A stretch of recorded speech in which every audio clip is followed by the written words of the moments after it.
Então, sejam todos bem-vindos e bem-vindas mais uma vez ao Grupo de Estudos Hegel.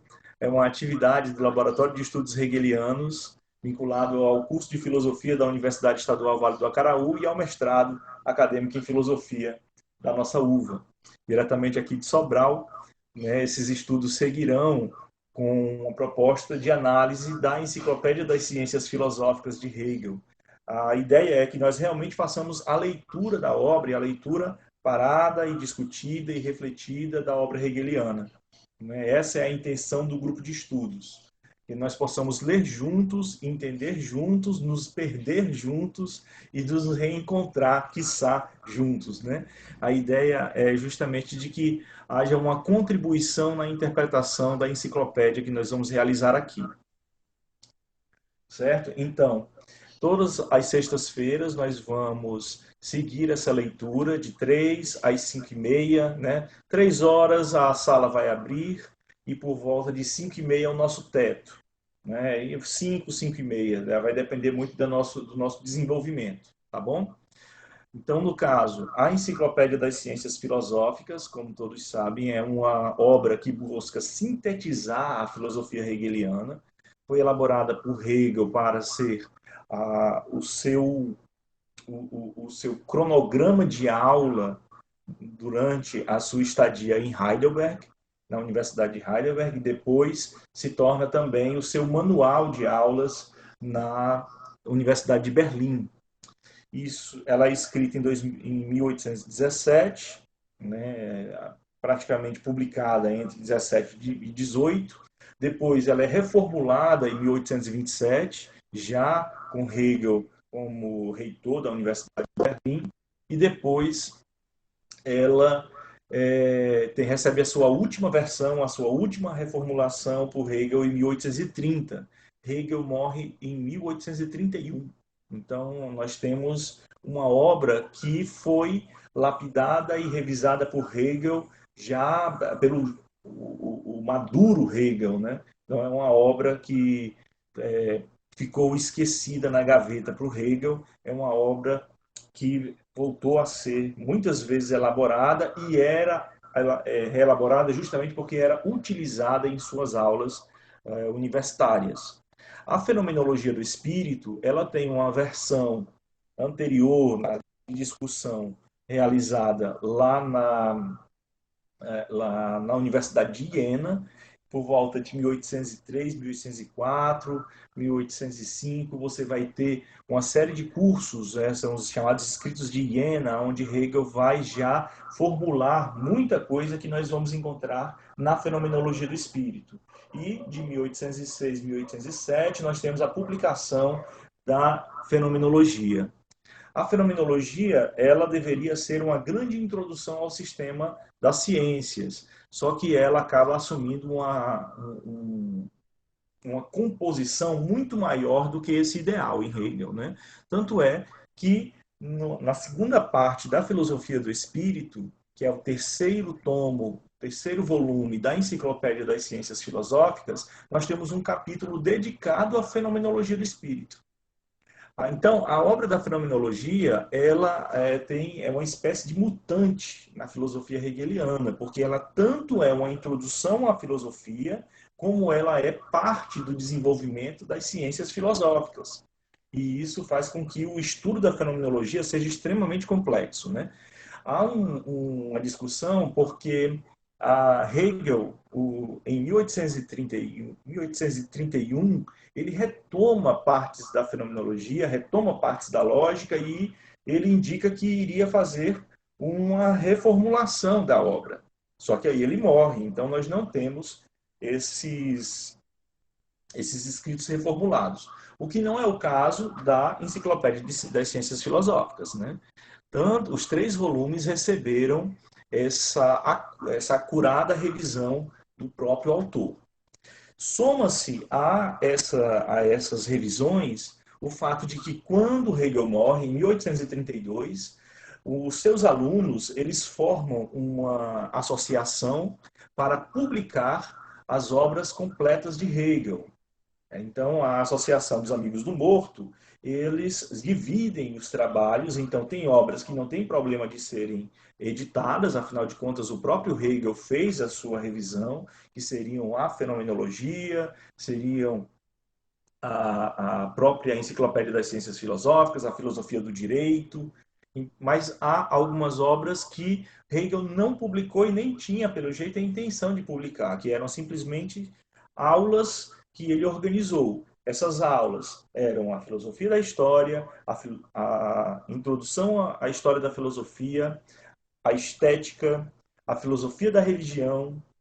Esses escritos, eles foram compilados por esses alunos de acordo com as aulas que eles assistiram, ou eles organizaram a papelada, que não estava paginada, fizeram uma versão e publicaram em 1832. Quando nós temos o ano de 1840, nós temos uma revisão dessa publicação. E essas obras, elas voltam a ser reformuladas. Por quê? Porque são encontrados novas anotações, são encontrados novos textos que devem ser reencaixados dentro dessa versão das obras completas, e os autores começam a fazer, os seus alunos, né, começam a fazer esse trabalho de revisão da sua edição das obras completas de Hegel. Com o passar dos anos, né, já em 1900, nós já vamos ter um outro trabalho para a edição, a editoração das obras completas de Hegel, porque nós temos outras obras surgindo, outros escritos sendo analisados e ganhando importância para serem incorporados na obra completa. Então, nós temos atualmente uma versão, duas versões praticamente, que são as versões das obras completas do Hegel, né? Tem uma versão de 1929, 1930, que se preocupou em trabalhar com obras específicas e a estrutura específicas dessas obras. Então, são edições críticas de Hegel. E você tem uma edição da Academia de Ciências de Berlim, aonde você, juntamente com o arquivo Hegel de Bochum, eles organizaram uma versão que ainda está saindo os números dela, né? Ela não está completa ainda, está passando por todo um processo de curadoria e edição e revisão essa obra completa. Mas nós temos uma versão de 20 volumes, certo? 20 volumes da obra completa do Hegel. Isso para dizer para vocês que o livro que nós estamos estudando, ele tem uma peculiaridade. Eu já mencionei isso no encontro passado. Essa peculiaridade é que nós vamos encontrar na versão, por exemplo, das edições Loyola, na tradução para o português, os adendos que os alunos colocaram como observações aos parágrafos oficiais da Enciclopédia das Ciências Filosóficas, que são aquilo que nós supomos, né, e temos que acreditar nisso, porque essa é a proposta, que são as compreensões que esses alunos tiveram das aulas presenciais que eles tiveram com Hegel. Então, são as explicações. Só que, como quem conta um conto aumenta um ponto, nós nunca vamos saber, com certeza, se essa interpretação desses alunos, por mais capazes que eles sejam, estão de acordo com aquilo que Hegel expôs, né? Então, qual é a nossa garantia? A nossa garantia está na comparação desses adendos com os parágrafos, porque os parágrafos, necessariamente, são aquilo que Hegel gostaria, realmente queria dizer, né? Então, o grupo vai focar especificamente, no decorrer da nossa leitura, nos parágrafos e nas observações de Hegel. Quando necessário, nós podemos chamar a atenção, né, quem estiver lendo os adendos, e eu também, quando eu encontrar um adendo interessante, nós podemos colocá-los aqui para discussão, tá certo? Na semana passada, nós iniciamos o nosso estudo e nós lemos os primeiros 2 parágrafos, juntamente com a observação do segundo parágrafo. Da introdução, do começo do sistema da ciência, ou do começo da enciclopédia. Eu vou agora colocar aqui para vocês o texto que nós estamos partilhando aqui, embora nós tenhamos uma versão que eu acho até melhor, que é essa versão aqui do Paulo Menezes, mas como ela não está digitalizada e por enquanto eu ainda não recebi o feedback que todos vocês estão com versões da enciclopédia em mãos, então para nós unificarmos a nossa leitura, nós vamos utilizar a tradução do Arthur Mourão de Portugal, certo? Essa versão do Arthur Mourão, ela trabalha mais só com os parágrafos e as observações do texto hegeliano, aquilo que é próprio do Hegel. Ela não vai trabalhar com os adendos. E também isso pode nos ajudar, né, em avançar na leitura. Outro texto interessante para quem estuda Hegel, né, saiu também numa editora portuguesa, pela Casa da Moeda de Portugal, que são os prefácios às obras do Hegel. Certo? O Manuel do Carmo Ferreira, ele traduziu somente os prefácios de todos os livros publicados pelo Hegel. E é um texto muito interessante para quem está iniciando a leitura de Hegel, porque os prefácios eles são pequenas obras, são pequenos artigos. Hoje nós temos na academia, né, nós temos uma tradição mais voltada para a escrita de artigos científicos. Então, nós podemos considerar os prefácios das obras hegelianas verdadeiros artigos científicos, porque eles são acabados em si mesmos, né? Eles, não necessariamente você precisa, para entender a discussão, ler a obra, porque ele já apresenta os debates que acontecem na obra. O que é que você vai ter na obra em relação aos prefácios? Claro, são os desenvolvimentos, né? A obra é muito maior, muito mais específica. Mas os prefácios, eles têm essa dimensão. Como eles têm essa dimensão, eu vou optar aqui, juntamente com vocês, em partir diretamente para o texto. E por isso que nós estamos começando com a introdução à enciclopédia, e não com seus discursos iniciais, e não com seus prefácios. Tá certo? Então, no caso, eu disponibilizei para vocês um Google Drive com várias versões da enciclopédia, né, para poder auxiliar vocês nos estudos, fazer cotejamento de textos e, na medida do possível, eu vou postar também alguns comentários sobre a enciclopédia. Tá? Já postei que foi um livro, que é enorme esse livro, com vários comentadores hegelianos de expressão na América Latina e no Brasil sobre a obra. Mas isso é algo que vai acontecer extra-grupo. Tá? Vocês podem trazer essas discussões para o grupo sem problema nenhum, mas o grupo vai centrar na leitura. Tudo bem? Então, vamos seguir aqui a nossa leitura. O primeiro parágrafo da enciclopédia, que nós lemos na semana passada, ele vai tratar justamente da condição que a filosofia tem em relação às outras ciências. Porque as outras ciências, elas não têm problemas quanto ao seu começo.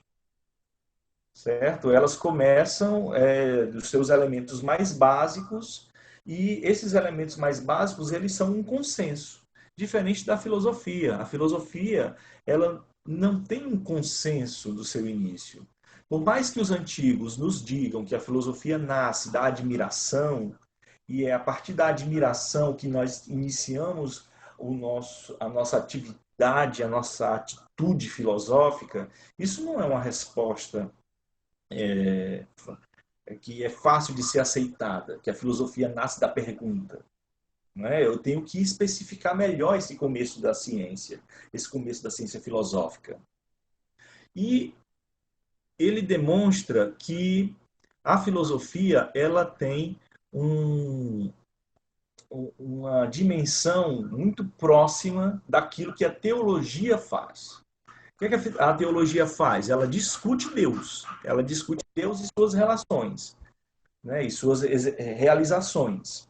Então, a filosofia, ela também é uma espécie de teologia. Ela também vai fazer uma relação entre a origem de todas as coisas, o fundamento de todas as coisas e os desenvolvimentos desse fundamento, as realizações, as formas de expressão desse fundamento. Só que lá no final da enciclopédia nós vamos verificar que ele diferencia os níveis de apresentação desse fundamento último, né? Daquilo que a religião chama de Deus e a filosofia hegeliana vai chamar de absoluto. Ele se expressa através de nossa cultura, de nossa história, a partir da arte, da religião e da filosofia. Sendo que a filosofia é a forma mais digna de expressão desse absoluto. Então, essa que é a mais digna, a mais eficiente forma de expressão do absoluto, ela precisa ter um início, ela precisa ter um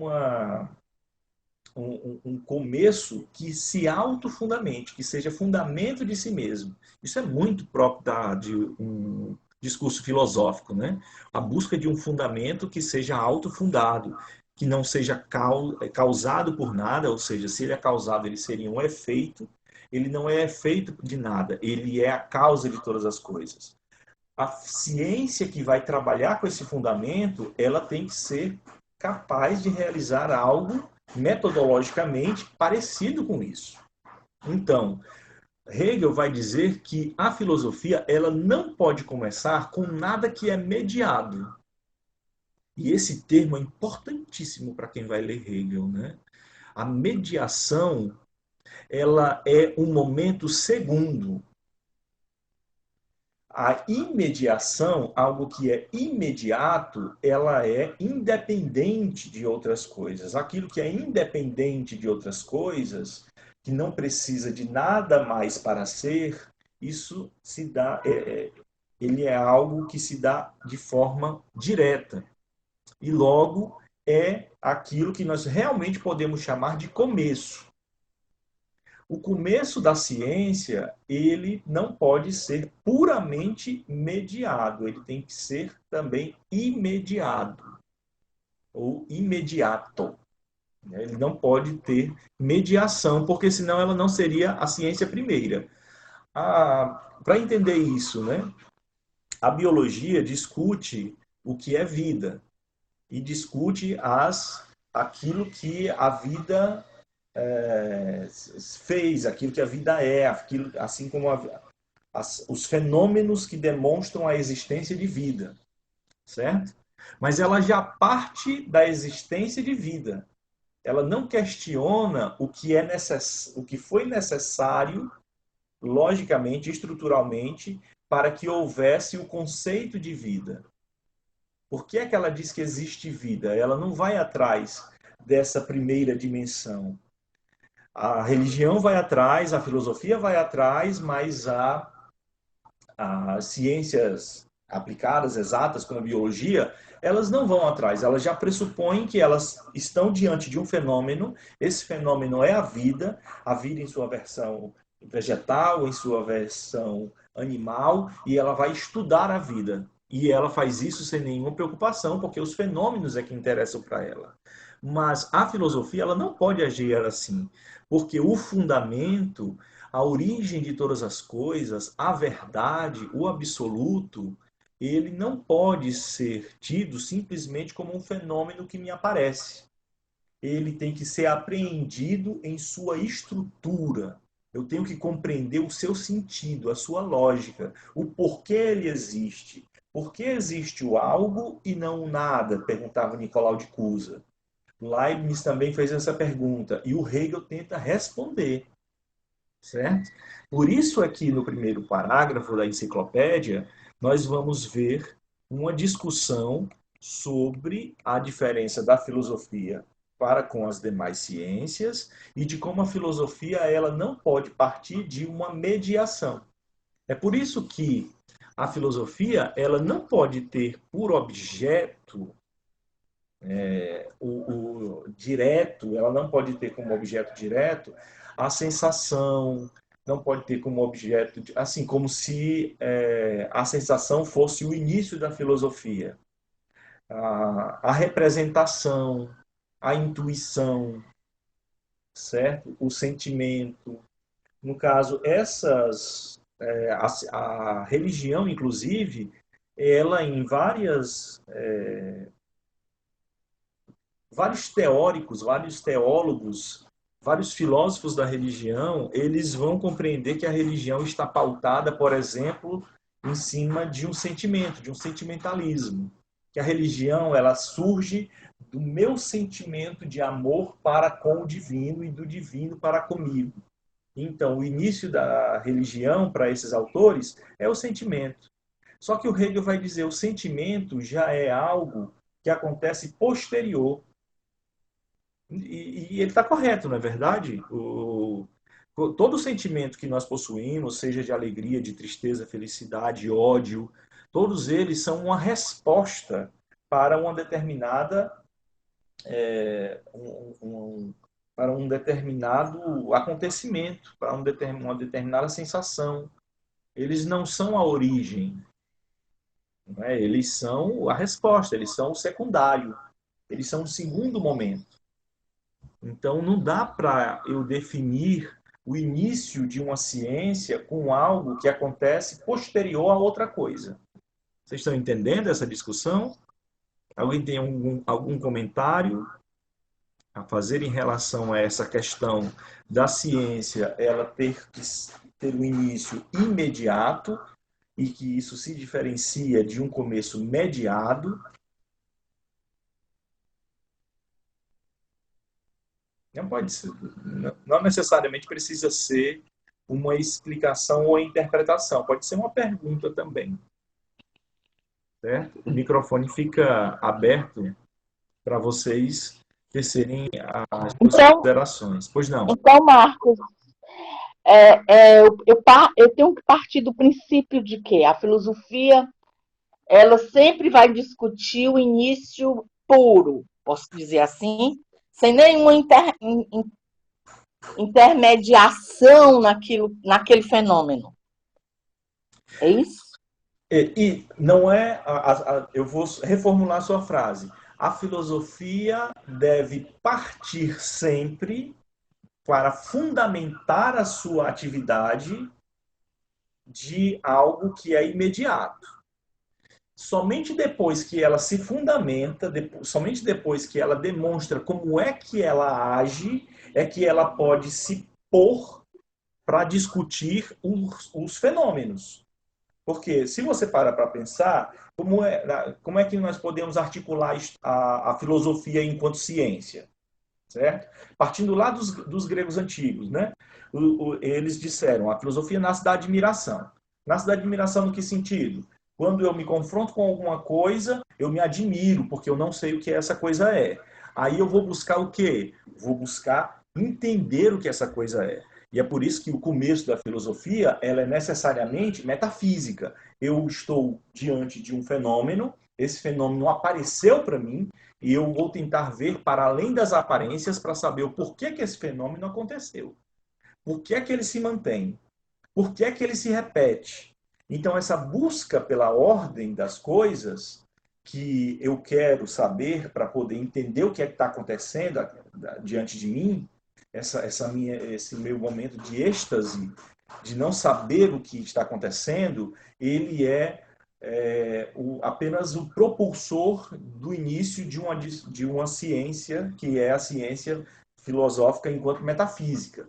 Eu vou buscar a essência das coisas. Na busca da essência das coisas, eu vou perceber que eu adquiro essas informações e eu interpreto essas informações.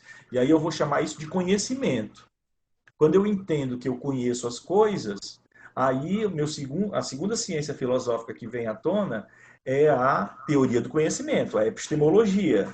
Eu tenho que entender como é que o conhecimento funciona para saber se o conhecimento dá conta de eu realizar a metafísica.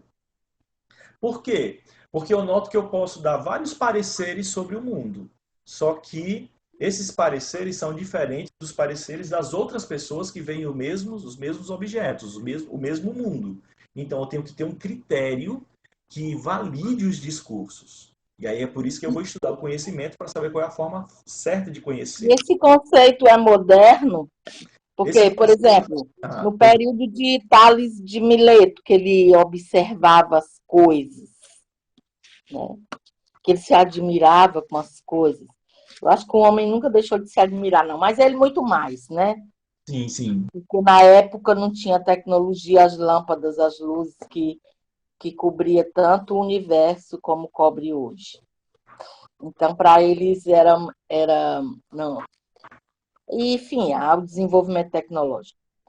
Mas aí a gente pode dizer que ele, na verdade, estava no início da filosofia, assim como você está conceituando, que a filosofia começa daquilo que alguém observa, e ela só se torna filosofia depois que alguém observa e começa a levantar proposições de como aquilo se faz ou se fez.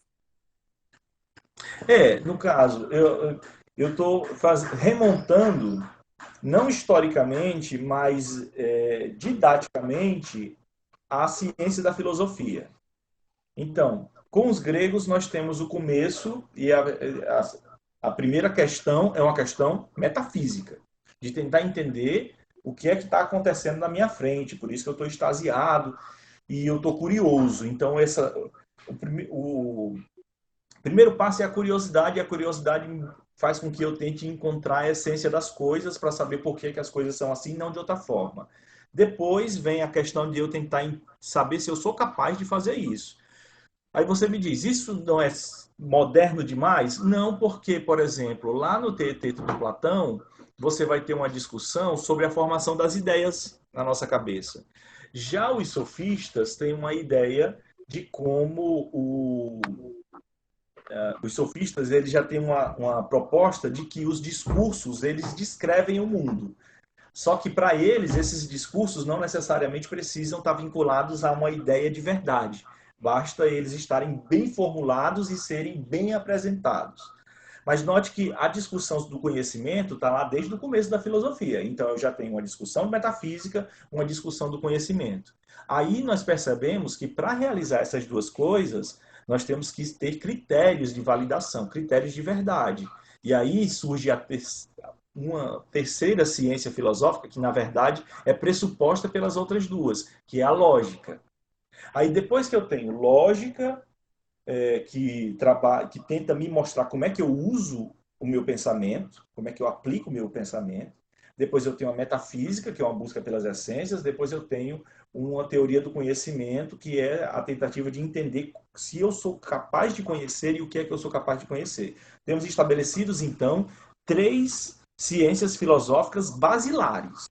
Aí as outras ciências, estética, filosofia do direito, filosofia política, ética, todas elas são o debruçar de uma atitude filosófica sobre um objeto fenomênico. Seja os costumes humanos, seja a história humana, numa filosofia da história, seja entender a ordenação da natureza numa filosofia da natureza, uma cosmologia. Todas as demais ciências filosóficas, elas são meio que filhas daquilo que essas 3 grandes ciências, quase que propedêuticas da filosofia, trabalham. Aí o que é que o Hegel diz? O Hegel diz, essa ciência que é organizada dessa forma, ela precisa ter uma fundamentação que justifique que ela tem o status científico. Qual é o status científico?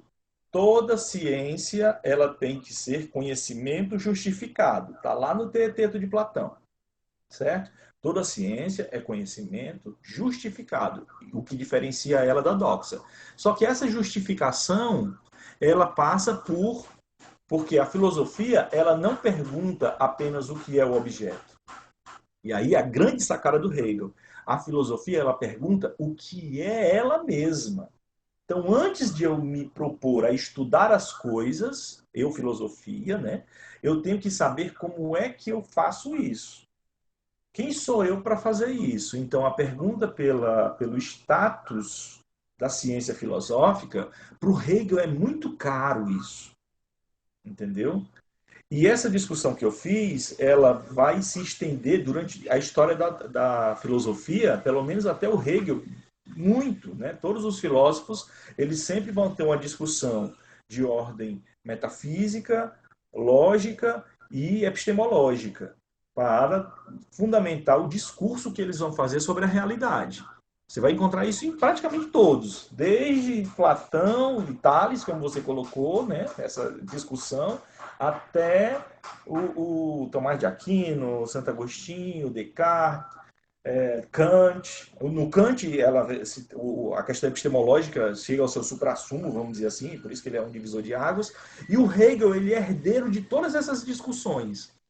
Aí, ele viu na modernidade as ciências adquirirem, por conta de uma proposta iluminista, uma fundamentação da sua atividade. E por isso há uma preocupação muito grande com o método da ciência, né? Com a capacidade, o que compete ao conhecimento conhecer. Nós vimos isso com Locke, com Hume, com Kant. Aí, no caso, o Hegel, ele pega todas essas discussões e ele pensa, eu vou aqui partir, então, do estatutos, o estatuto da filosofia. Assim, eu vou fundamentar a ciência filosófica. Depois que eu fundamentar a ciência filosófica, eu posso começar a fazer ciência com a filosofia. E na introdução, ele vai nos lançar uma série de questões que para ele são muito caras, que todo mundo deveria fazer levantar essas questões, que era: eu preciso justificar a filosofia diante das outras ciências. A filosofia não pode ser autoajuda. Ele diz, você lembra que ele disse isso lá na Fenomenologia do Espírito? Ele diz assim, a filosofia não é edificante, ela deve se preservar de ser edificante. Ela não foi feita para que nós nos sintamos bem.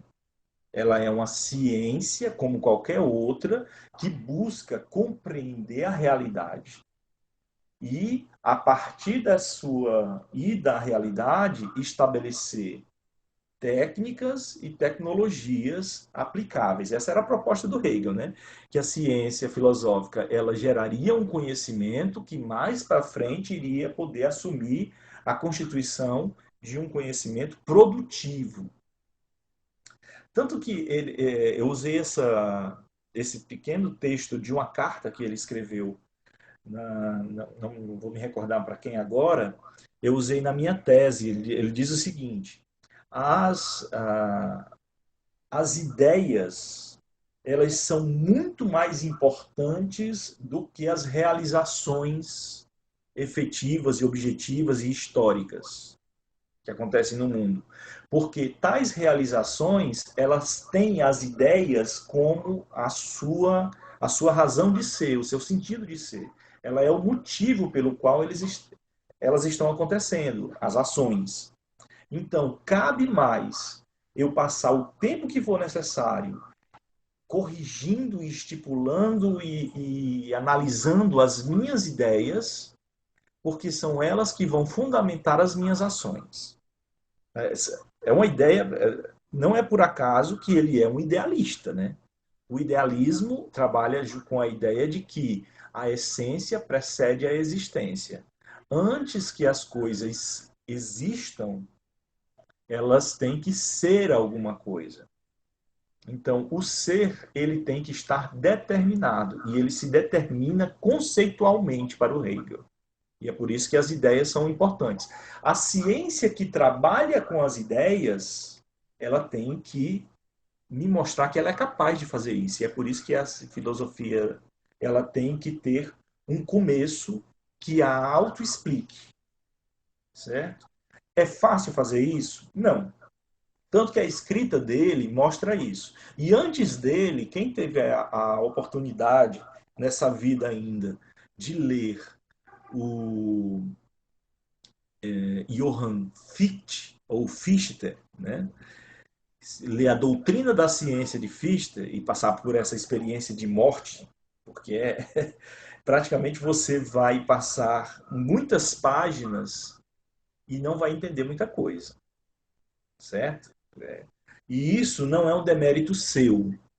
Isso é um demérito do problema que é trabalhado na doutrina da ciência, que é o princípio de todo conhecimento válido. Aí ele vai dizer, antes que eu diga qualquer coisa sobre o mundo, eu tenho que saber se a minha forma de pensar e interpretar o mundo para depois converter isso em linguagem e depois expor o que eu sei sobre o mundo é algo que eu tenho que me esforçar para entender antes de falar sobre o mundo. Eu tenho que saber como é que é possível eu conseguir um conhecimento, adquirir um conhecimento verdadeiro sobre o mundo. E é por isso que eu tenho que fazer uma doutrina da ciência. O Hegel leu esse cara. E é por isso que ele está propondo nesses primeiros capítulos uma justificação da filosofia. Ele está querendo dizer, ó, para que ninguém tenha dúvida que a filosofia é capaz de falar sobre os fenômenos, falar sobre a ética, falar sobre a estética, falar sobre a política, sobre a sociedade, sobre a antropologia. Para que ninguém tenha dúvida, eu vou justificar a ciência filosófica, certo? Então, é nessa percepção que nós temos aqui o começo do nosso texto. Tá? Então, basicamente ele está dizendo, se você tem pressupostos e você não consegue me justificar os seus pressupostos, você não teria que ter o direito de falar ainda sobre os assuntos. Porque você não sabe ainda do porquê que você tem, se você tem a capacidade de falar sobre esses assuntos. Você tem que me mostrar isso. E é por isso que eu cobro a fundamentação da ciência. Entende? Da sua ciência.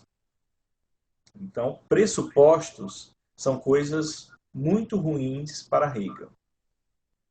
Todo pressuposto tem que estar explicado e justificado. E para ele estar explicado e justificado, eu tenho que saber o porquê da onde vem a imediaticidade do pressuposto. Ou seja, ele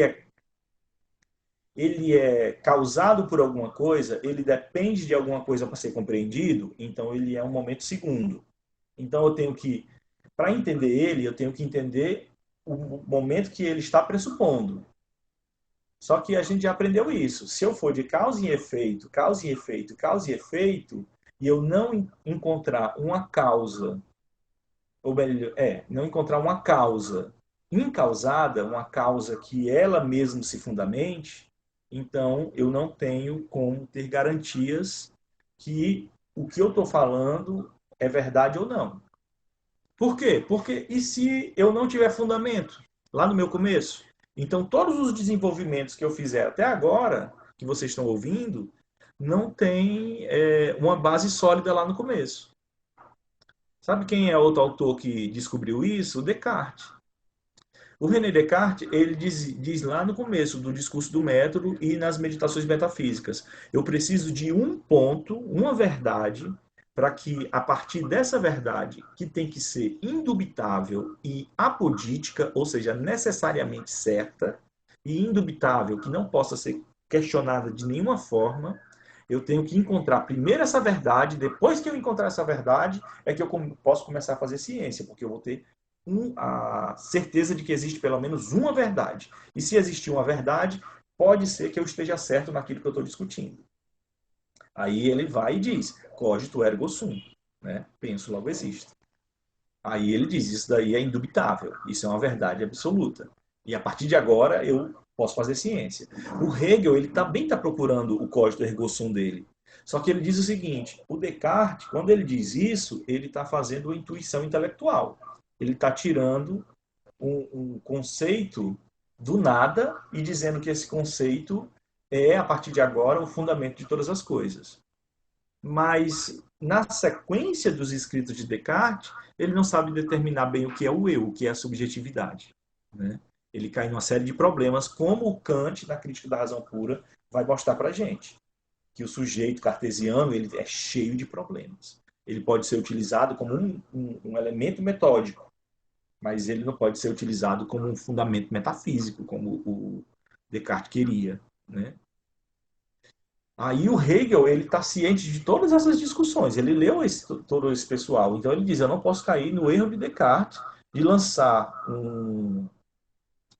uma ideia que não seja autofundamentada ou que seja propícia a ser criticada pelos demais. Eu quero o começo de uma ciência que demonstre que a filosofia não precisa de nenhuma outra ciência para pensar. Ela é realmente a primeira ciência, a ciência dos fundamentos. Aí ele está escrevendo isso daqui para gente. Tá bom, Fátima? Tá bom, obrigada. Foi ótimo. Aí, no caso, vamos seguir, porque a gente já leu esse um.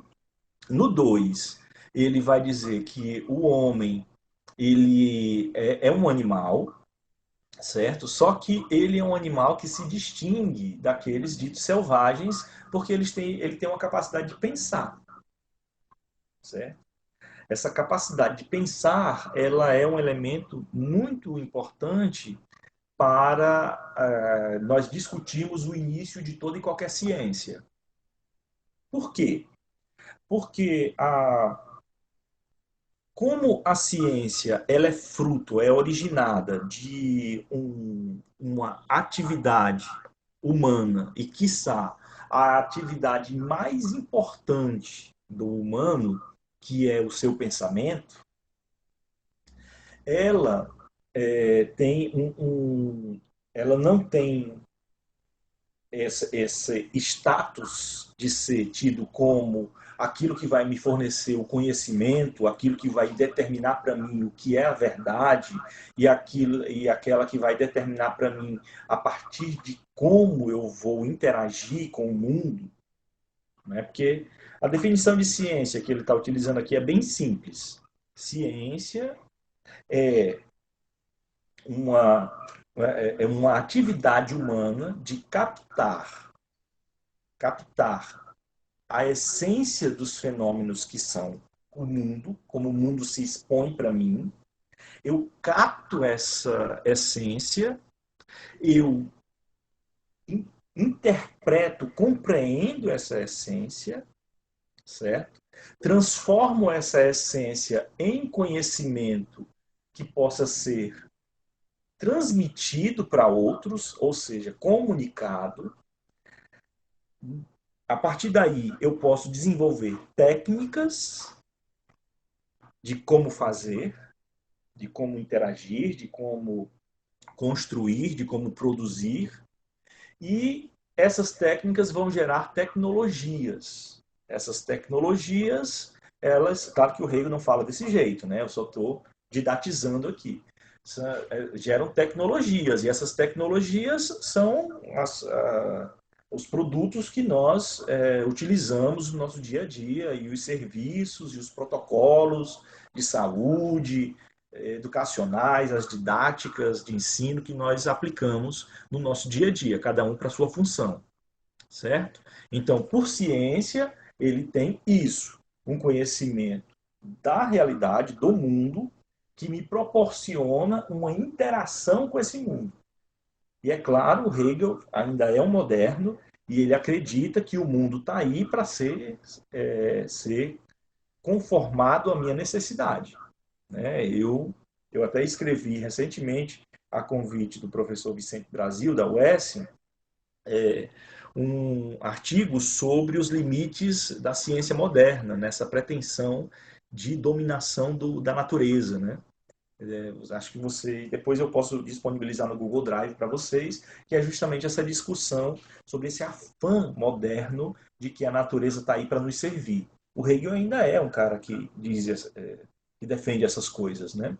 Então, quando ele entende quando ele pensa em ciência, ele pensa em capacidade humana de compreensão e adaptação do mundo, dos fenômenos, da natureza, às nossas necessidades. Por quê? Porque as nossas necessidades são,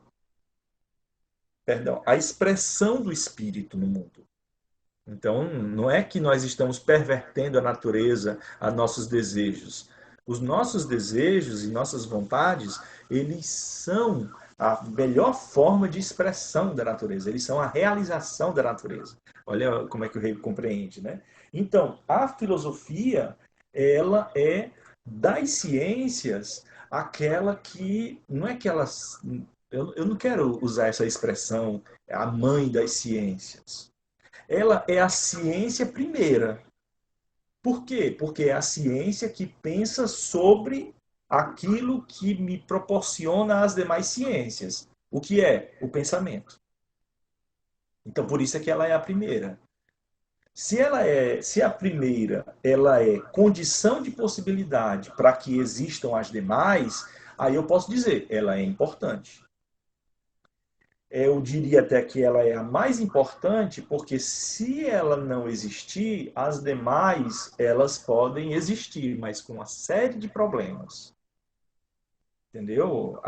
Eu posso ter conhecimento químico do mundo, mas é mais difícil adquirir um conhecimento correto, assim, efetivo desses fenômenos químicos, se eu não tiver na minha cabeça a ideia de verdade, a ideia de fundamentação, a ideia de metodologia, a ideia. Se eu não tiver essas ideias claras na minha cabeça, a realização da ciência química ela se torna menos efetiva. É mais difícil dela se realizar. Então, eu ter uma ciência que já está discutindo todas essas questões e me dá essa discussão enriquece demais as atividades das outras ciências. E é por isso que a filosofia é tão importante para o Hegel. E é por isso que ela mantém essa dimensão de primeira, né? E por isso é que ela precisa ser estudada. Note que ele está dizendo isso em um livro que ele utilizava para ministrar suas aulas de filosofia na recém, na, no recém-formado sistema universitário. As universidades, o sistema alemão de ensino, né, ainda hoje ele mantém essa estrutura. Você tem, agora tem kindergarten, né, que é o jardim da infância e tudo, mas você tem um ensino básico, aí você tem a Realschule, que é o equivalente ao ensino médio, aí o ensino médio tem tanto a sua versão que prepara para a universidade, quanto a versão profissionalizante. Então, no ensino você já tem essa preocupação, né, informar as pessoas para o mundo. Aí você tem na universidade, e era assim na Universidade de Berlim, a especialização de profissionais. As profissionais que a sociedade precisa. E o Hegel era responsável para formar, para que esses profissionais de todas as áreas, né, que passavam pela universidade, pudessem ter um conhecimento minimamente do que era filosofia. Tanto é que dizem que as aulas do Hegel eram em auditórios lotados, né? Não era numa sala de aula normal. Coisa que o Arthur Schopenhauer ficava muito triste porque na pequena sala de aula dele não tinha tantos alunos que assim para pelo menos encher a sala, né? E o Hegel tinha um auditório lotado, né? E não sei se é por isso que ele odeia tanto o Hegel, né, nas suas críticas. Aí, no caso, o Hegel, ele diz, se o homem ele tem o pensar como aquilo que lhe é mais original, aquilo que lhe é mais essencial, o que podemos dizer da ciência que pensa ou estuda o pensamento? Que ela é uma das ciências mais importantes, né? Vamos dizer isso, né? Então, nós vamos seguir aqui, ó, na na nossa versão, para a continuação do parágrafo 2, ele foi discutir justamente essa, essa questão que a filosofia, ela, por ter esse status de ser a ciência que pensa o pensamento, ela não pode cair no mesmo problema que a religião cai, embora a religião trate também de algo muito importante, né? Só que nós temos essa necessidade de estabelecer quais são os critérios do nosso pensar, a nossa forma de pensar. Nós temos que decidir isso, determinar isso. Aí ele vai utilizar a observação justamente para nos mostrar isso, né? Ele vai até usar na observação um detalhe para a gente ir aqui para o parágrafo 3. Ele vai dizer o seguinte: as pessoas criticam a religião porque a religião trata de Deus, mas nós não temos como ter o conhecimento do que Deus é. Afinal de contas, Deus é o infinito, Deus é o eterno, Deus é completo, é perfeito, e nós somos finitos, nós somos limitados, nós somos efêmeros, nós somos imperfeitos, incompletos, somos capazes de errar muito. Então, como é que eu vou garantir que aquilo que a teologia fala sobre Deus é válido?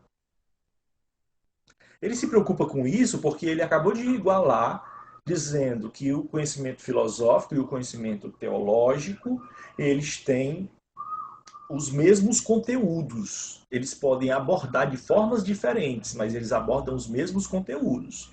Só que aí a crítica só que esse conteúdo é o divino, esse conteúdo é o absoluto, esse conteúdo é aquilo que nós não conseguimos determinar facilmente, porque está além do nosso pensamento. E ele está preocupado porque na crítica da razão pura, o Kant disse o quê? O Kant disse que nós não podemos conhecer a coisa em si.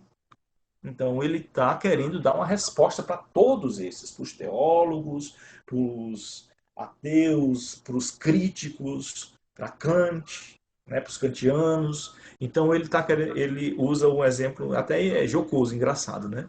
Ele diz assim: quer dizer que para eu falar sobre Deus ou para eu pressupor a existência de Deus, para dizer que eu o tenho como conteúdo, eu tenho que saber tudo a respeito dele. Isso quer dizer que para tudo que existe eu tenho que seguir esse mesmo procedimento. Então, para tomar esse café, antes de tomá-lo, eu tinha que saber o que é o café, quem plantou, como plantou, quais foram os procedimentos, quanto tempo demorou para nascer esse café, como é que ele foi tratado. Ou seja, eu tenho que saber tudo isso e somente depois disso é que eu posso provar o café. É isso que você está me dizendo? Olha a brincadeira do Hegel, né? Quer dizer que a minha digestão ela só pode acontecer quando eu souber todos os processos que estão acontecendo no meu corpo e somente depois que eu entender como é que isso se dá é que eu posso liberar o meu estômago para fazer o processo de digestão. É isso que você está me dizendo? Não parece ridículo quando eu ponho assim? Então por que que você está me dizendo que eu não posso estudar Deus porque eu não conheço Ele completamente? Né? Então me deixe pesquisar da mesma forma que você se permite se alimentar, da mesma forma que você faz digestão. Deus não depende de que eu o entenda para que Ele seja alguma coisa. Do mesmo jeito que a minha digestão, ela não depende que eu entenda o que está acontecendo no meu corpo para ela acontecer. Olha a sacada do Hegel, né? A crítica, né? A espetada que ele dá nos críticos da metafísica e nos críticos da teologia, né? Então, é nessa perspectiva que nós vamos seguindo. Tá ok? Vamos ler o parágrafo 3 e depois a gente abre para discussão, porque aí, propriamente dito, é o nosso início do estudo de hoje, né? O conteúdo que enche a nossa consciência, seja qual for a natureza dele, constitui a especificação, a Bestimmtheit. Isso é uma tradução, ele usou especificação, mas existe a Bestimmung e a Bestimmtheit. A Bestimmung é a determinação, quando algo está fechado, certo? Está determinado, está delimitado, é desse jeito e não de outro. Essa palavra em alemão aqui, que ele usou como especificação, a gente devia traduzir, como diz o professor Kleber Amora da UFC, como determinidade. Ela constitui a determinidade não é determinação, é o processo de determinação. Então, algo está em determinação, está sendo especificado, certo?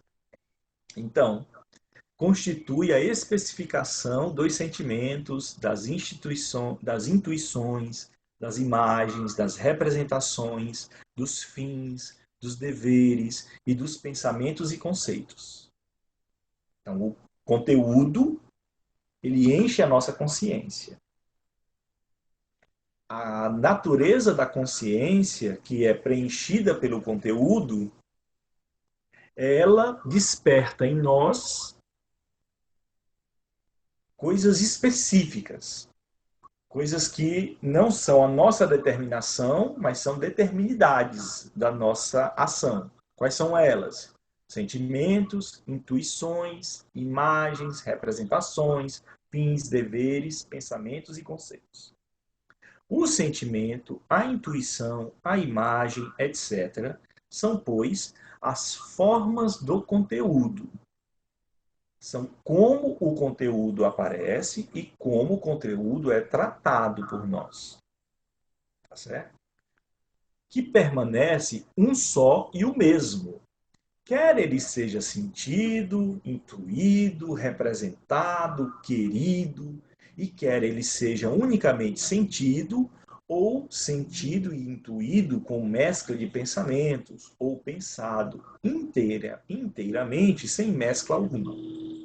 Então, ó, o conteúdo, ele permanece o que ele é, independente de como é que eu esteja pensando ele. Um exemplo para que a gente entre dentro dessa forma de pensar hegeliana, certo? Vamos colocar o exemplo de Deus, que vai ser um exemplo legal para a gente sempre utilizar, porque Deus é um objeto de estudo muito interessante para Hegel. Deus, nós podemos falar sobre a bondade de Deus. Só que quando nós falamos sobre a bondade de Deus, nós sabemos que Deus não é só bondade, certo? A bondade é uma face, é uma forma, é uma maneira de nós discutirmos algo sobre Deus. Porque Deus também é justiça, não é isso? Deus também é conhecimento, Deus é a verdade, Deus é vida. Todas essas palavras, Deus é paz, Deus é felicidade, né? Eu estou sendo bem religioso aqui, né, por enquanto, né? Então, todas essas formas de eu falar sobre esse conteúdo, elas não são o conteúdo. Elas são partes do conteúdo.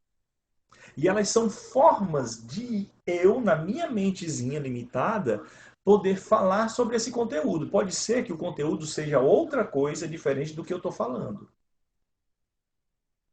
Certo? Só que eu não deixo de estar falando sobre esse conteúdo, mas eu também tenho que ser ciente de que eu não estou falando tudo sobre o conteúdo. O conteúdo, ele permanece. Se eu vou dizer, se eu vou colocar a maldade dentro de Deus, como por exemplo era a discussão que o Santo Agostinho trabalhava, né, antes da sua conversão, no maniqueísmo, eu colocava o bem e mal dentro de Deus, como se a divindade trouxesse dentro de si tanto a perfeição quanto a imperfeição, tanto a bondade quanto a maldade. O que justificaria para mim o porquê que existem pessoas boas e porquê que existem pessoas ruins. É uma saída interessante, o maniqueísmo, né? E é por isso que o Agostinho ele assumiu isso. Somente depois que ele se converteu ao Deus cristão e o Deus cristão não permite nenhum tipo de maldade dentro de si, foi que ele resolveu entrar nessa discussão de como é que eu justifico que Deus não tem o mal dentro de si. Mas, mesmo quando ele estava na fase dele maniqueísta, ele estava tratando de um mesmo objeto, que seria Deus, um mesmo conteúdo. O conteúdo, ele não muda porque eu estou trabalhando determinadas dimensões ou de determinados discursos sobre ele, certo?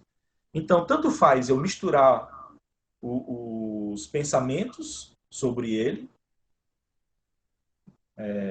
como, por exemplo, quando eu penso na figura para o cristão, né? Não sei se todo mundo aqui é cristão, mas para o cristão você tem o problema em Jesus Cristo de um homem junto com um Deus, né? 100% homem, 100% Deus, que gerou concílios e toda essa discussão, né? Então você tem um pensamento sobre a humanidade e um pensamento sobre a divindade mesclados, o que dá esse personagem histórico chamado Jesus, personagem da fé das pessoas, né? Então, o que é que eu estou fazendo? Usando o texto do Hegel, eu estou mesclando pensamentos. O pensamento sobre o divino e o pensamento sobre o humano. Então, eu tanto, sobre o conteúdo que eu trabalho, eu tanto posso pensar ele misturado com outras coisas, com outros pensamentos, quanto eu posso pensar ele sem mescla alguma. Tá? Aí ele segue. Em qualquer destas formas, ou na mistura de várias, é o conteúdo o objeto da consciência. Mas nesta, sua condição de objeto, Gegenstandsgleichheit, é uma palavra enorme para dizer objeto, né? É assustador isso. Também as especificações ou as determinidades dessas formas se acrescentam ao conteúdo de modo que parece surgir, segundo cada uma dessas formas, um objeto particular. E o que é em si é o mesmo. Não, peraí. E o que em si é o mesmo pode afigurar-se como um conteúdo diverso. Então, o conteúdo ele pode ser trabalhado pela consciência de várias formas, certo? Só que sempre será, independente do que a consciência trabalhar nele, sempre será o conteúdo. O conteúdo, ele independe do que a consciência pensa sobre ele. Quando você pensa no absoluto como conteúdo, isso fica muito claro, né? O absoluto, ele é a ideia, o conceito em Hegel, ele é independente se eu entendo ou não. O fato de um ser humano não entender o porquê ou a razão das coisas acontecerem não impede que as coisas continuem acontecendo. Essa é a lógica que ele está seguindo aqui. Certo? Então, é verdade. Todo conteúdo ele vai ser trabalhado pela consciência. Então, é aquilo que eu falava no começo. O meu conhecimento ele vai apreender os fenômenos. Os fenômenos me dão conteúdos. Não é? E, da mesma forma que os fenômenos são conteúdos para mim, as ideias também são conteúdos para mim. São as minhas deduções. Eu deduzo várias ideias. Por exemplo, Deus, liberdade, certo? Imortalidade. São várias ideias que eu posso deduzir e elas têm lógica. Agora, nós já vimos uma pessoa imortal? Nós já vimos algo imortal? Não. Nós já vimos algo totalmente livre? Não. Tudo está sofrendo algum tipo de coação no mundo. Mas nós, justamente por sermos capazes de pensar a coação, nós podemos pensar o contrário da coação, que é a liberdade, por exemplo.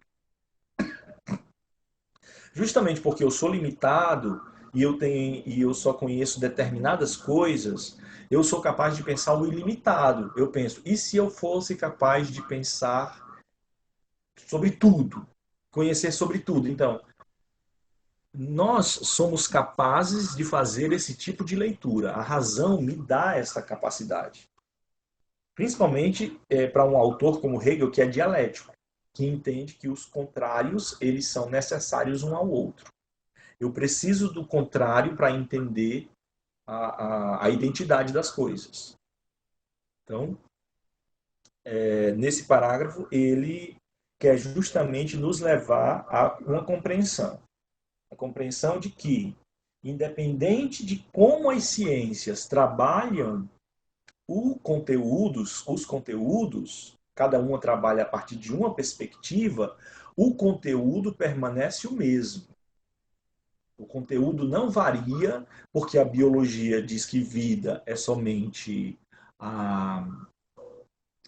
o organismo biológico, e a religião vai mais além, diz que vida também tem uma dimensão espiritual, tem uma vida para além desse mundo sensível, por exemplo, né, como dizia Platão e tudo. Então, a vida, o conceito de vida enquanto conteúdo, ele não se deixa reduzir a esses discursos que cada ciência faz a respeito dela. Então, por exemplo, na sociologia, a vida é uma coisa que tem a ver somente com as relações sociais. Então, cada ciência ela vai ver por uma versão, por um lado, né, por uma dimensão, o conteúdo. Aí, para ele, isso é muito importante ficar na nossa cabeça, porque ele vai dizer o seguinte: então, a filosofia, ela se pauta numa discussão sobre o conteúdo, só que ela vai se perguntar pelo que é o conteúdo em si mesmo. Ela vai tentar conceituar o conteúdo. Ela vai tentar dar o pressuposto que as demais ciências vão utilizar para seguirem conhecendo e produzindo as coisas. Então, todo mundo tem que ficar com isso muito claro na cabeça, de que existem determinidades, e é por isso que ele usa o termo determinidades, especificações, Bestinheit, porque isso é uma forma de ser, esse livro é outra forma de ser. Pelo conceito de forma de ser, eu posso colocar todos os objetos que estão à minha frente, todos os fenômenos. Só que tudo é ser. O ser não varia, ele não perde a sua essência porque ele é um livro ou porque ele é uma xícara. Porque ser é algo que é. É uma definição que é invariável. Aquilo que é o ser. O conteúdo da metafísica, por exemplo, é o estudo do ser, é o estudo das essências. Certo? Então, a ciência filosófica, ela nos dá os conceitos que são aplicados pelas demais ciências. E esse é o seu grande diferencial. Ela não apenas trabalha as especificações desse ser, ela vai tentar nos mostrar o que é esse ser no âmbito universal, para que você possa, conhecendo o geral, poder compreender o particular. Por isso é que ela é tão importante, é uma ciência tão importante. Alguém tem alguma questão sobre essa discussão? Temos agora uma observação do Hegel aqui.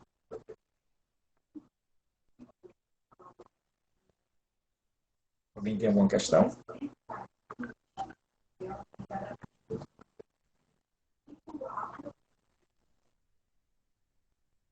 Não, vamos seguir então.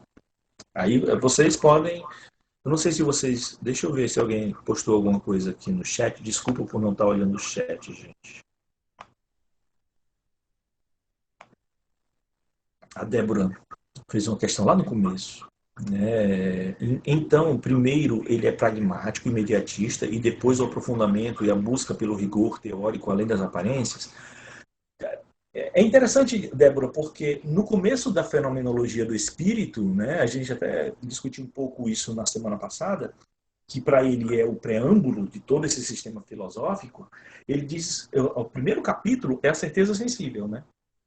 O primeiro capítulo é que O primeiro capítulo diz justamente que todo conhecimento, ele inicia, o conhecimento, a consciência, o desenvolvimento da consciência, ele inicia pela sensação. Né? Ele é bem imediatista, mas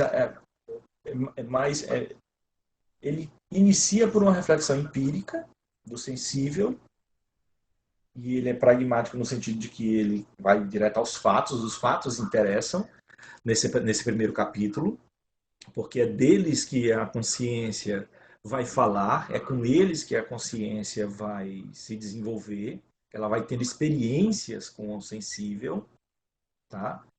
Só que aí, como você bem diz, isso é imediatista, porque a passagem para o segundo capítulo da fenomenologia do espírito é justamente para mostrar que a sensação não dá conta de me explicar o que o mundo é.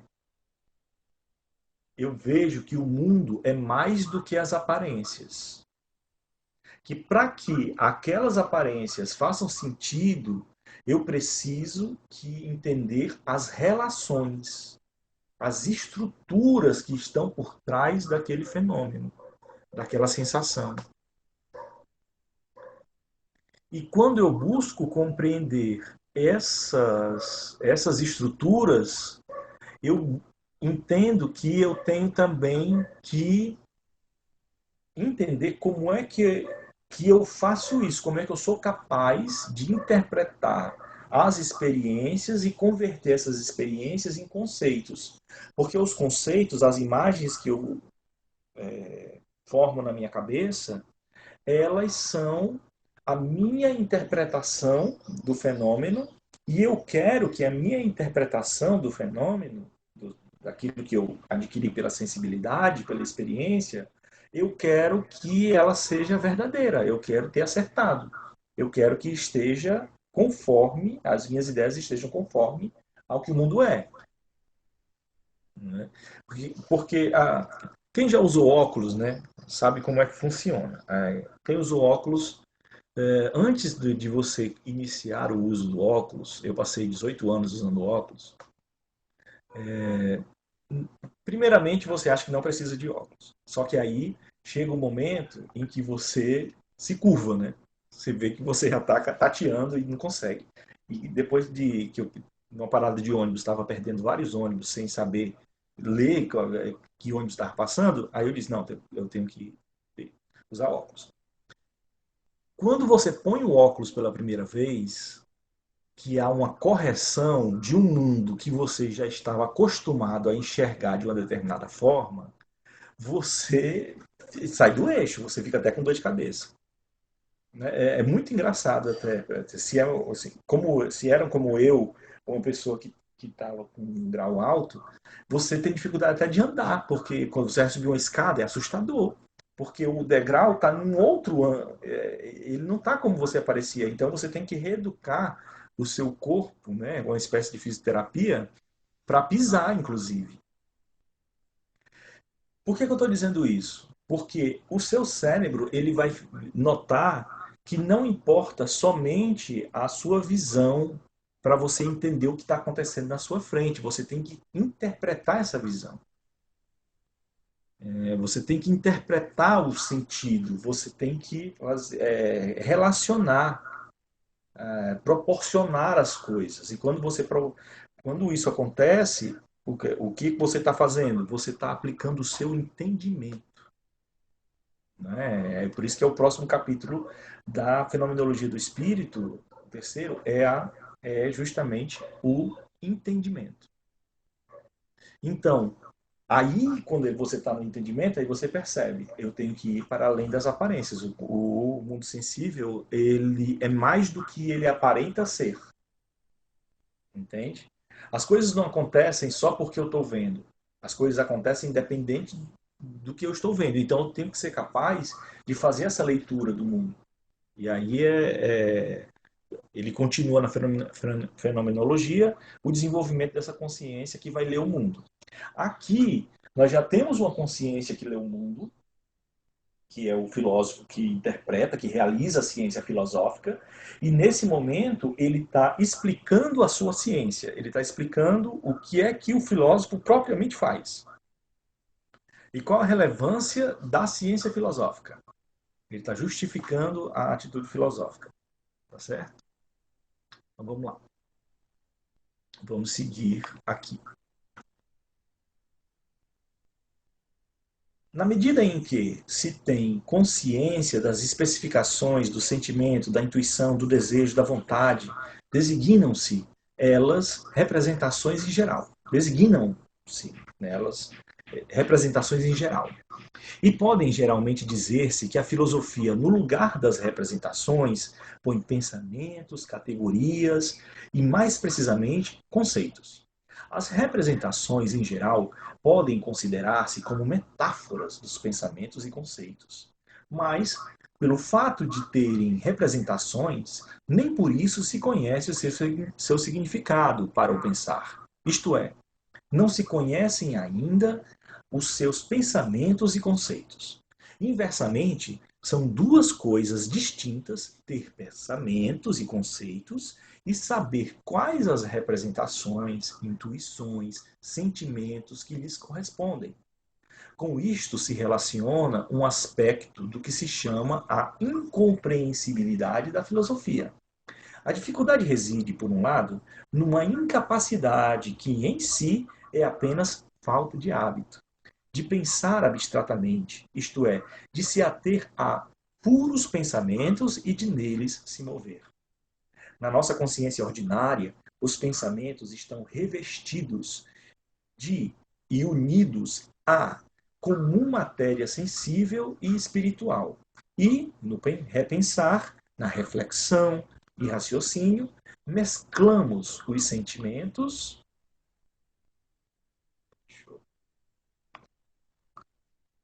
as intuições e as representações com pensamentos. Em toda a proposição de conteúdo totalmente sensível, esta folha verde, por exemplo, encontram-se já misturadas categorias, o ser e a individualidade.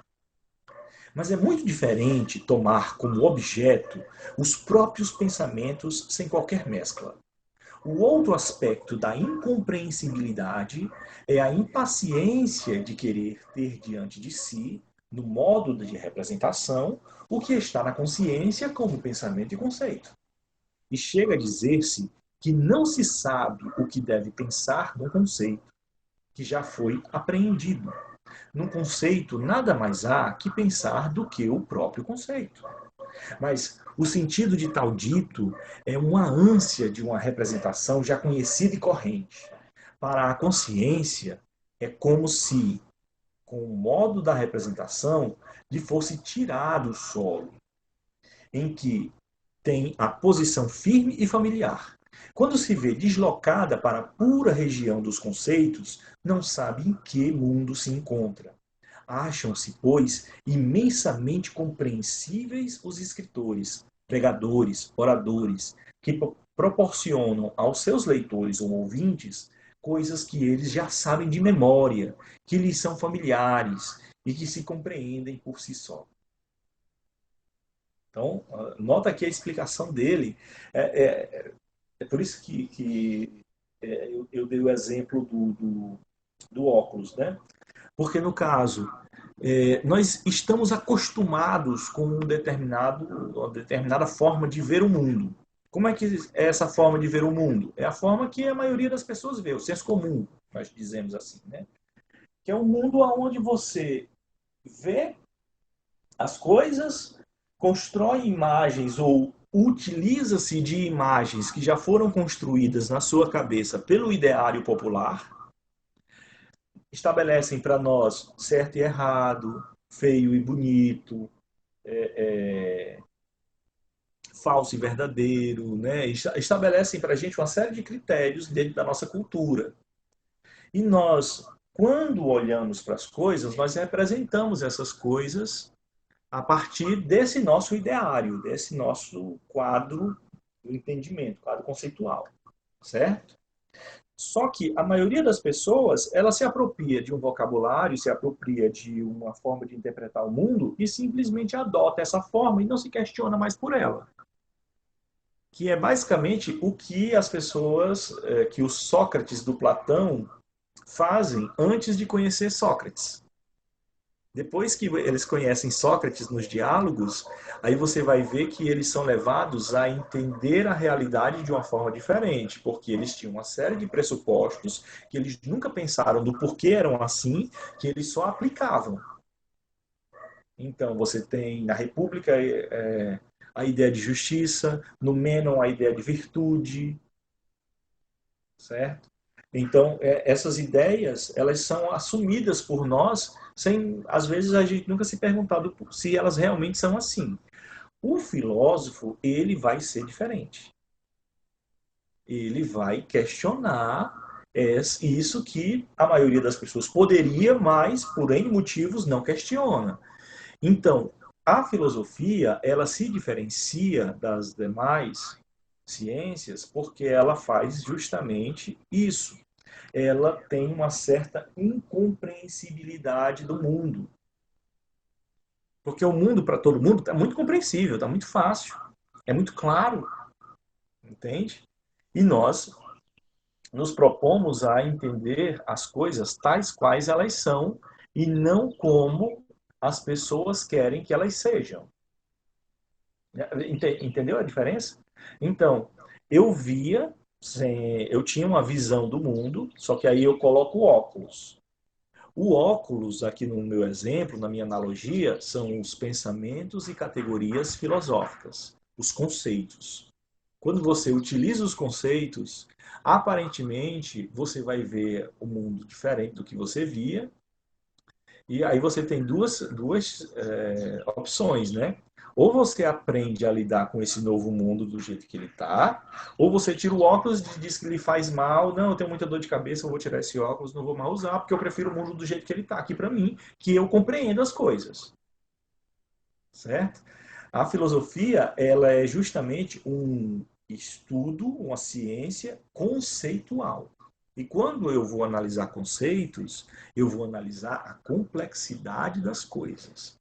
Aí a complexidade das coisas é algo mais difícil, né, de ser digerido, né?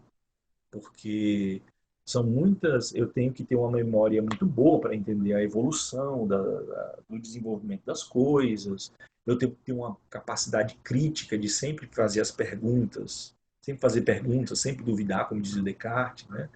Eu tenho que ter uma capacidade sintética de relacionar bem as coisas.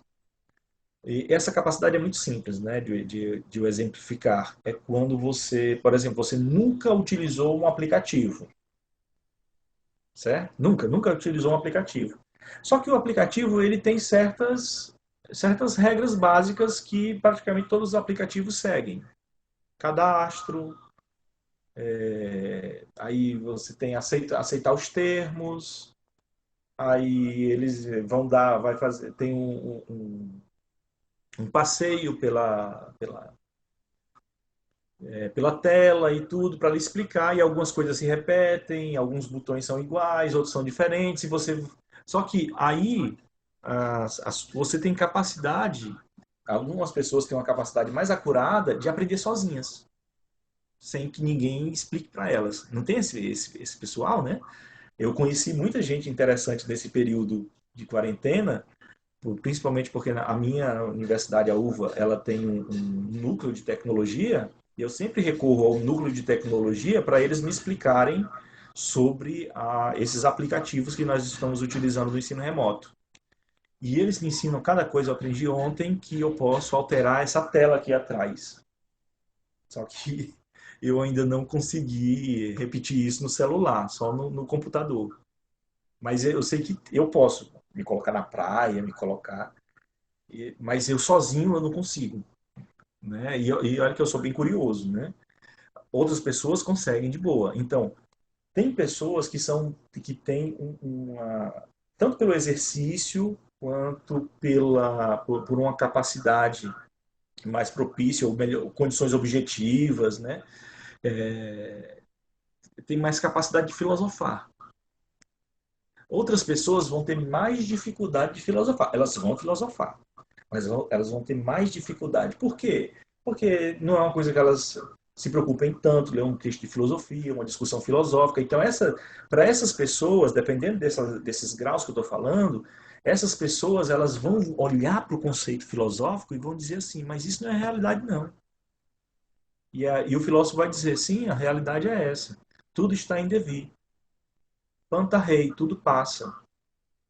Não, mas eu continuo sendo eu mesmo. Aí o Heráclito dizia, mas não é você de 5 minutos atrás. Aí a pessoa vai dizer, claro que eu sou a mesma pessoa de 5 minutos atrás. Não, porque você agora é uma pessoa que me conhece. Há 5 minutos atrás, nós não nos conhecíamos. Hoje, agora, 5 minutos depois, nós nos esbarramos, iniciamos uma conversa, eu me apresentei, você se apresentou e agora a gente está conversando. E isso faz com que você seja uma pessoa totalmente diferente da que você era há 5 minutos atrás. Aí a pessoa vai dizer assim, você está ficando louco, né? Isso daqui não vai levar ninguém a canto nenhum, esses filósofos são tudo doido. Mas o que é que o Heráclito estaria dizendo para você? Ele estaria dizendo que é um princípio que rege a realidade. As coisas passam, as coisas nunca permanecem as mesmas. Mesmo que imperceptivelmente, quando eu recebi essa canequinha, eu recebi ela cheia, agora ela está vazia. E ela está passando por um processo de erosão. Então, se eu deixar ela aqui daqui a 1000 anos, sei lá, 500 anos, sei quanto tempo, ela vai entrar em processo de total decomposição. Ela vai se esfarelar. E é isso que o Heráclito está dizendo, que isso é um princípio, que tudo está passando por isso. Só que note que você dizer isso para uma pessoa que não está dentro dessa ótica filosófica é algo mais difícil dela entender. Então é por isso que ele fez esse parágrafo aqui, essa observação do parágrafo. O que é que falta? Falta de hábito filosófico, certo? Então, as pessoas vão dizer que a filosofia ela não tem sentido, ou que ela é uma ciência inútil, ou que ela não... Por mais que você me diga que ela é importante, eu não reconheço a importância da filosofia, aí o Hegel vai dizer assim, paciência com essas pessoas. Por quê? Porque o que é que falta a elas? Paciência. Elas são impacientes. Elas querem que o discurso filosófico ele seja tão claro quanto o discurso do senso comum. Só que isso não é possível porque o discurso filosófico ele está trabalhando com a complexidade do mundo. E não é simples você fazer isso. Não é simples você, de um pensamento qualquer, chegar a que o Hegel, por exemplo, chegou a pensar que a realidade ela se dá num processo dialético onde as coisas, para serem afirmadas, têm que ser negadas. E elas só serão afirmadas quando elas passarem por uma negação da negação, que é uma ação sintética de evolução de um conhecimento de si, para que você possa se afirmar enquanto alguém que é. Vocês notaram? Isso é linguagem filosófica. Né? Você já pensou se eu só me comunicasse assim com as pessoas, né? Eu sempre dissesse, ei, você que está deixando de ser a todo instante, por gentileza, desloca-se em uma velocidade constante até mim, para que nós possamos, cada um emitindo as suas, produzindo a partir da sua compreensão do mundo, imagens que vão ser convertidas em palavras que vão ser comunicadas ao trem, e esse outrem que poderia ser eu, se você vier até aqui, irei interpretá-las e depois compreendê-las, e a partir de então eu irei emitir uma resposta para você. Que mundo seria esse, né? Já pensou um mundo onde as pessoas só falam filosoficamente? Né? Seria um mundo estranhíssimo, né? Mas o Hegel está dizendo, a ciência filosófica ela trabalha dessa forma. E as pessoas não têm paciência. com o trato filosófico.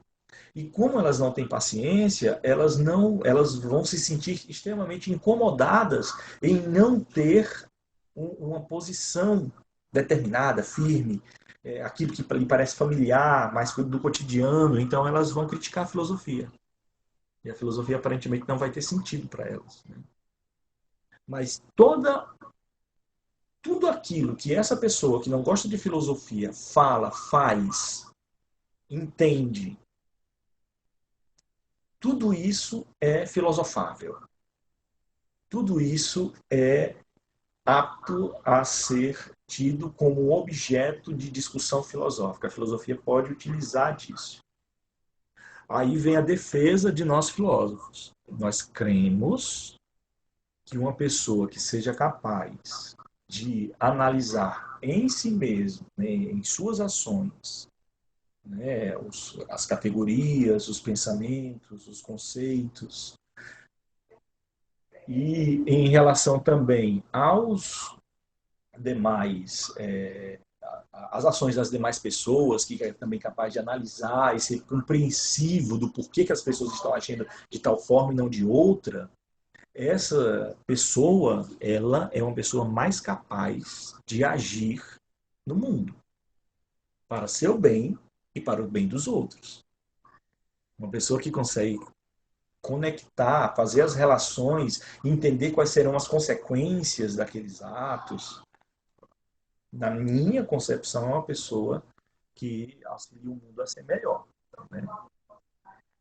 Então, no caso, fica, fica aí essa perspectiva do Hegel de que é compreensível que as pessoas não queiram tratar da filosofia. No entanto, isso não, em nada, a impaciência das pessoas não faz com que a filosofia perca seu valor em nada. Tá certo? Alguém tem alguma questão?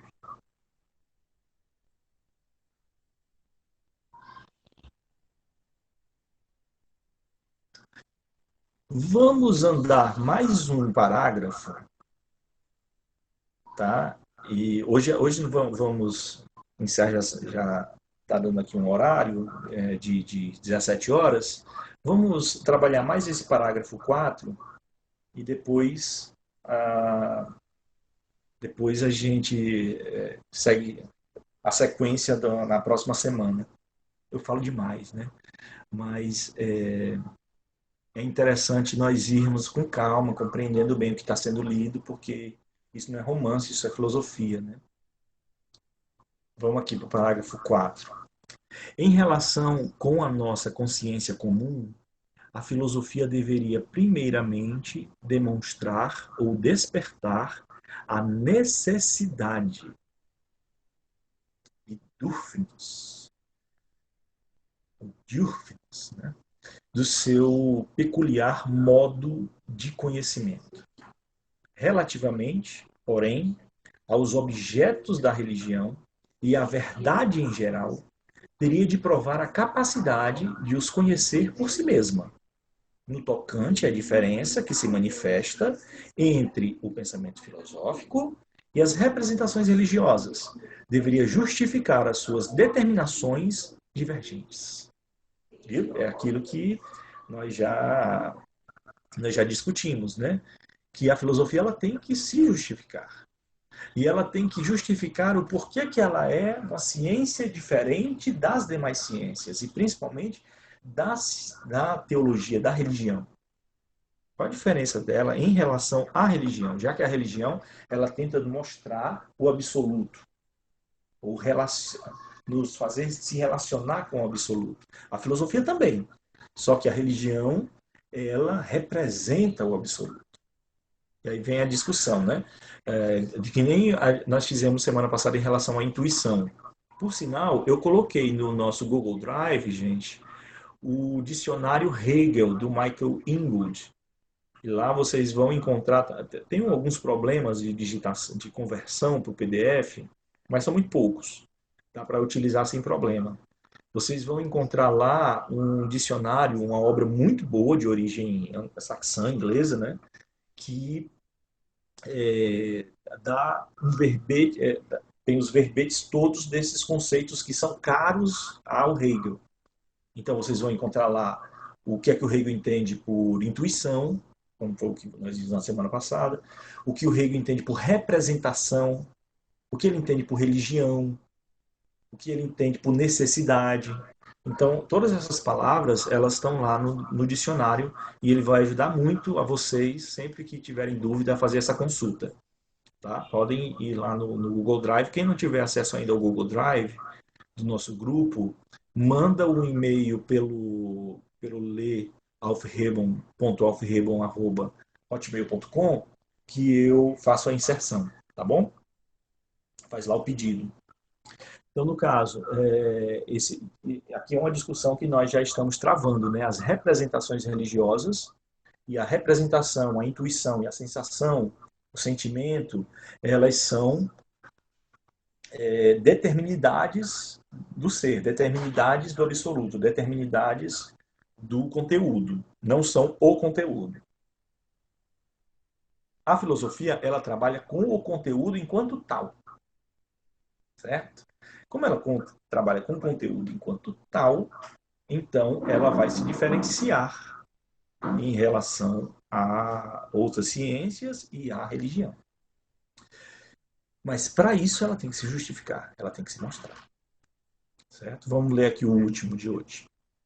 Em vista de um acordo preliminar acerca da diferença aduzida e do juízo com ela conexo, de que o verdadeiro conteúdo da nossa consciência se conserva na tradução do mesmo para a forma do pensamento e do conceito, e mais ainda, só então se coloca na sua verdadeira luz, pode recordar-se uma outra opinião antiga, a saber, que para aprender o que há de verdadeiro nos objetos e acontecimentos, e também nos sentimentos, intuições, opiniões, representações, etc., se requer a reflexão.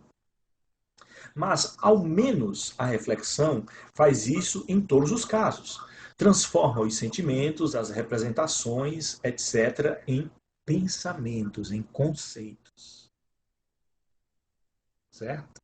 Então, no caso, você tem aí a grande diferença da ciência filosófica para as demais ciências e para as demais formas de saber, vide aí a religião. Ele considera a religião como uma forma de saber. E a arte também é uma forma de saber e expressar o absoluto. Ele diz que essas outras formas de saber, elas têm uma percepção sobre o conteúdo, que ela expressa a partir de determinidades, que são sentimentos, intuições, opiniões, representações, certo? Só que para que essas sensações, esses sentimentos, essas intuições, essas opiniões que você emite de boca para fora, essas representações, que é como você tenta interpretar as imagens que você forma na sua cabeça em relação aos acontecimentos, aos objetos, aos fenômenos. Tudo isso requer reflexão para acontecer.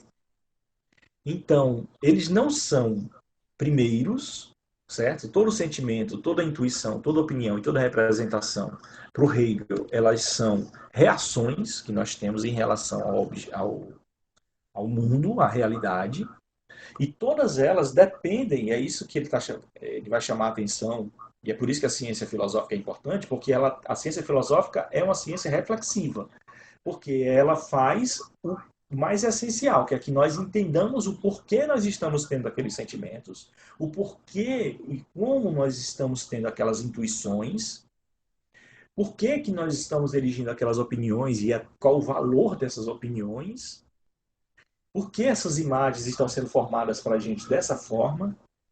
Então, por exemplo, quando eu digo, pensem agora em um homem e uma mulher, aí você vai representar na sua cabeça o que eu estou pedindo. certo? Cada um de vocês pensou um homem e uma mulher de uma forma completamente diferente do outro, certo? A sua representação é sua. Tem gente que pensou um homem e uma mulher vestidos, outros pensaram eles pelados, outros pensaram eles de mão dadas, outros pensaram eles simplesmente dois corpos separados, um do lado do outro. Então, alguns pensaram um casal, outros pensaram dois desconhecidos. Cada um de vocês teve uma representação da ideia que eu sugestionei para vocês. E é por isso que as representações, elas não são elas não são o conceito, que elas não são universalizáveis, entende? Cada um de vocês teve uma particularidade ao fazer essa representação. A filosofia, ela quer entender o porquê que cada um de vocês teve uma representação diferente. Como é que ela faz isso? Entendendo o que é uma representação. Entendendo o conceito de representação. E como uma representação, uma opinião, uma intuição, um sentimento, como é que ele me auxilia a expressar o conteúdo da filosofia. Qual é o grande conteúdo da filosofia? O absoluto, o ser, Deus. Né? Esse é o grande conteúdo, segundo Hegel. Né? E como é que ele se expressa? A razão, o pensamento. Esse é o grande conteúdo. E ele só se dá, em sua essência, conceitualmente. Nós categorizamos para explicá-lo, mostramos as suas partes. Né? Mas mais importante do que saber quais são as partes é saber como elas se relacionam. E isso somente a reflexão é capaz de fazer. E o que é que a reflexão faz? Converte essas questões em objetos de estudo e categorias, conceitos e pensamentos. Então, toda vez que ele utilizar a palavra pensamento aqui, a gente não vai pensar em um pensamento qualquer. É o pensamento enquanto tal. É outra linguagem bem filosófica, né? A coisa em si mesmo, o pensamento enquanto tal. Você não vai encontrar as pessoas numa fila de lotérica dizendo assim, rapaz, essa conta enquanto tal é um suplício da minha vida. Eles não vão utilizar essa... Mas no final das contas é isso que eles estão falando quando eles falam da conta. Eles estão falando daquela conta específica. E não apenas dessa conta que veio nesse valor esse mês, mas no fato de que existem contas no mundo e algumas dessas contas vêm para eles. Eles não percebem que eles estão fazendo contando com essa lógica, com essa estrutura das coisas, quando eles reclamam da conta. O filósofo, sim. E o filósofo se preocupa com essa estrutura lógica para garantir os discursos, para garantir a ciência, para garantir as respostas que as ciências dão, né, as nossas políticas públicas e coisa do tipo. Tá? E vai seguindo. O Hegel vai defender ainda mais a filosofia no decorrer dessa introdução. Afinal de contas, essa é a introdução às ciências filosóficas. Então, primeiro ele está fundamentando as ciências filosóficas, depois ele vai apresentar as ciências filosóficas e depois ele vai mostrar o que é que as ciências filosóficas são capazes de fazer. Certo? Ok, são 5h15. Eu quero ouvir de vocês assim os últimos comentários, né? Eu vou parar por aqui minhas explicações. Se alguém quiser fazer alguma intervenção, algum comentário ou deixar alguma questão para o grupo, para mim, podem ficar livres agora para isso.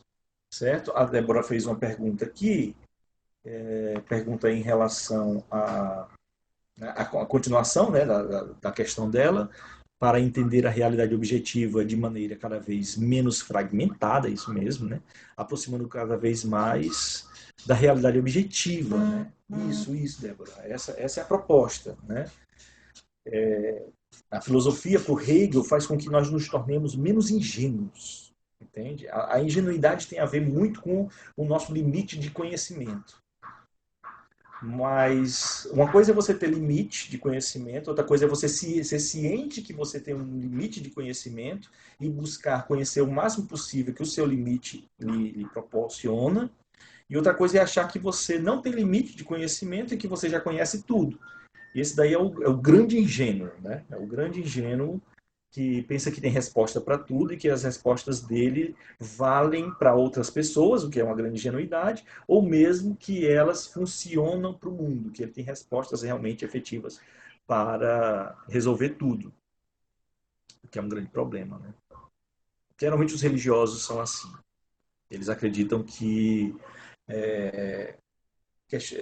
questões muito particulares da sua fé, elas servem não somente para si, mas para o mundo inteiro. Elas têm valor, claro, né? Mas daí ser a grande resposta para tudo, determinadas formas de fé, ou expressões de fé, isso aí já é uma outra questão. Então, gente, olha, eu queria agradecer muito pela paciência de vocês. A gente, então,